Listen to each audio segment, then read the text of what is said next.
Google'ге осылай бюджет поддержка деп жазасыздар. Міне бюджет поддержка шықты. Енді астында центрге сәйкесінсі деп тұр. Соны басасыздар. Көрсететін боламын. Астында Enter Help Center деп тұр. Соны басыңыздар. Ағылшынша, қазақша, өзіңіз білесіз. Одан кейін ең астына түсіңіздер. Осылай контакт деп тұр. Соны басасыздар. Странаны таңдайсыздар.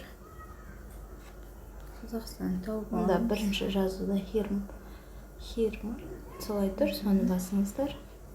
Номер. Енді мұнда менде Samsung, сондықтан Android'ті таңдаймын.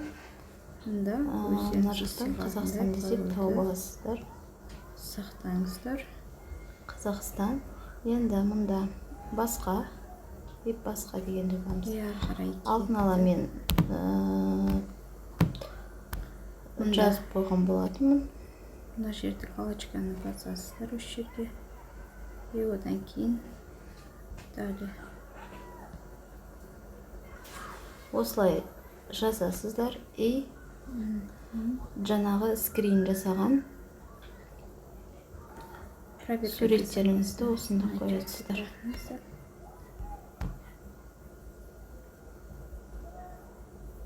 Мұнда наны жасаймыз.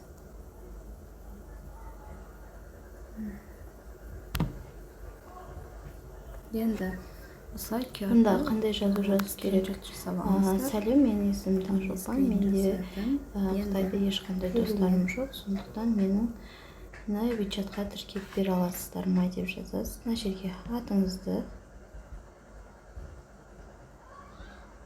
осылай жазайық. И мұнда email почта жазасыздар. Менде қай немен алу керек email белгіледім, осылай жаздым. Енді осы жазуды басасыздар.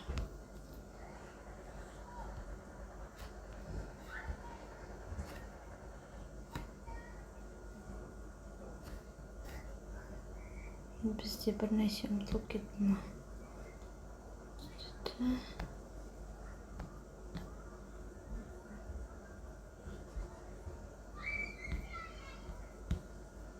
Осылай 5 деп шығады. 1, 2, 3. Енді қараңыздар, осындай басты бетке шықты.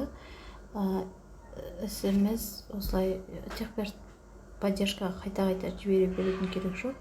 1 апта, 2 апта немесе 3 күн көлемінде сізге поштаңызға SMS келеді. Сол арқылы сіздер регистрация жасай аласыздар.